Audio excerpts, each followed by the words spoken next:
بسم اللہ الرحمن الرحیم نحمدہ و نصلی علی رسول الکریم۔ آج ہم موجود ہیں الحمدللہ مدینہ منورہ میں، مسجد غمامہ اور جو 7 مساجد ہیں جن میں 3 مساجد قریب ہیں،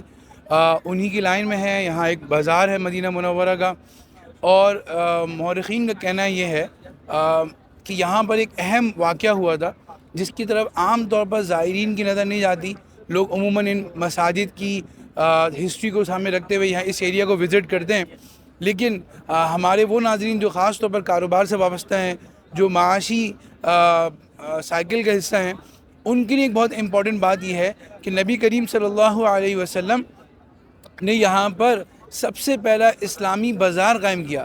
جی ہاں، نبی کریم صلی اللہ علیہ وسلم نے بازار قائم کیا، اور آپ صلی اللہ علیہ وسلم نے جب مدینہ منورہ تشریف لائے تو آپ نے دیکھا کہ بنو قینقاع یعنی یہودیوں کا بازار تھا، اور اس میں مسلمان تجارت کر رہے تھے۔ تو آپ علیہ السلام نے یہاں پر تشریف لائے۔ کچھ مورخین یہاں پر کچھ اس کے قریب کی جگہ بتاتے ہیں کہ وہاں تشریف لائے، اور آپ صلی اللہ علیہ وسلم نے فرمایا کہ یہ آپ نے اپنے پاؤں مبارک کو رکھ کے فرمایا کہ یہ وہ جگہ ہے جہاں مسلمانوں کی مسجد بازار ہوگا۔ تو سب سے پہلے تو ہم یہ دیکھتے ہیں کہ مسلمانوں کی آئیڈنٹی، مسلمانوں کا اپنا بازار ہو اور اپنی اکنامی ہو اور اپنے طریقے پر ہو۔ یہ نہ ہو کہ کچھ مسلمانوں کے برانڈ ہوں اور دوسرے کی مارکیٹ میں کام کر رہے ہوں، جس سے ان کی اکانومی تو فلورش ہو رہی ہو لیکن ہماری اکانومی فلورش نہ ہو رہی ہو۔ تو اپنی آئیڈنٹی کو قائم رکھنا اور اپنی معیشت کو مضبوط کرنا، یہ ایک ہمیں گائیڈ لائنس ملی آپ صلی اللہ علیہ وسلم سے۔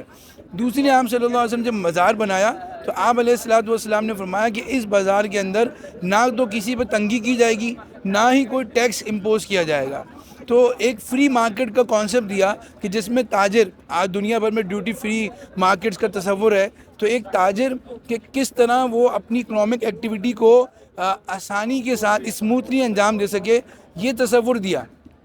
اور اس کے ذریعے امت کو تجارت میں آگے بڑھنے کا جذبہ دیا۔ اب ٹیکس لگانا ایک الگ بحث ہے کہ جائز ہے ناجائز ہے، اور ایک حد تک اگر جسٹیفائیڈ ہو تو اس کی گنجائش بھی ہوتی ہے، لیکن اس سے مقصود کسی بزنس کو سپریس کرنا نہ ہو بلکہ بزنس کو سپورٹ کرنا ہو۔ تو ایک بات ہم نے یہ بھی دیکھی۔ پھر ایک دفعہ آپ صلی اللہ علیہ وسلم خود اس بازار میں تشریف لائے تو آپ نے دیکھا کہ ایک شخص جو ہے وہ مہنگے داموں چیزیں بیچ رہا تھا، تو آپ علیہ السلام نے فرمایا کہ تم مارکیٹ ریٹ سے زیادہ بیچ رہے ہو۔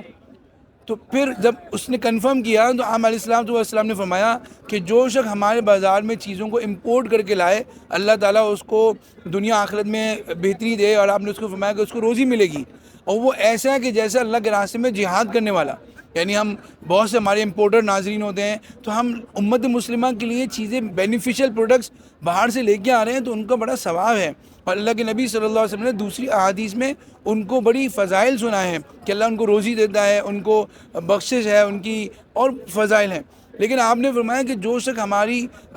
بازار میں ہورڈنگ کرے گا، مہنگے داموں بیچے گا، جیسے وہ صاحب بیچ رہے تھے، فرمایا کہ اس کو ایسا ہی گناہ ہے جیسے کہ ایک ملحد، ایک ایتھس، اور ایک جو ہے وہ دین میں غلط چیزیں لانے والے کا گناہ ہوتا ہے، ایسے اس کو بھی گناہ ملے گا۔ تو یہ آپ علیہ السلام نے خود بازار کا انسپیکشن کرتے، خود بازار کو آڈٹ کرتے اور وہاں بازار میں جاتے۔ اسی طرح آپ صلی اللہ علیہ وسلم نے مسلمانوں کو ایک اکنامک آئیڈنٹیٹی کی طرف، اپنی معیشت کو اسٹرانگ کرنے کی طرف رہنمائی کی، اور ایتھیکل گائیڈ لائنس بھی دی۔ تو مسلمانوں کے بازار ایتھکس کے مطابق ہونے چاہیے، مسلمانوں کے بازار نمایاں ہونے چاہیے، اور انہی بازاروں کی اخلاقی روایات کی بقدر دوسرے غیر مسلم بھی اسلام میں آئیں گے، جیسے کہ ملیشیا اور انڈونیشیا میں ہوا۔ تو آج سے ہم یہ نیت کریں، جب بھی مدینہ منورہ آئیں تو ہم یہ نیت کریں کہ اپنے تجارت کو بھی شریعت کے مطابق اور اسلامی اقدار کے مطابق آراستہ کرنے کی ہم کوشش کریں گے، اور اس بازار کا، جس کو المناخہ کہا جاتا ہے، اس کا ضرور ہم اس کی ہسٹری کا مطالعہ کریں اور اس کے مطابق عمل کرنے کی کوشش کریں۔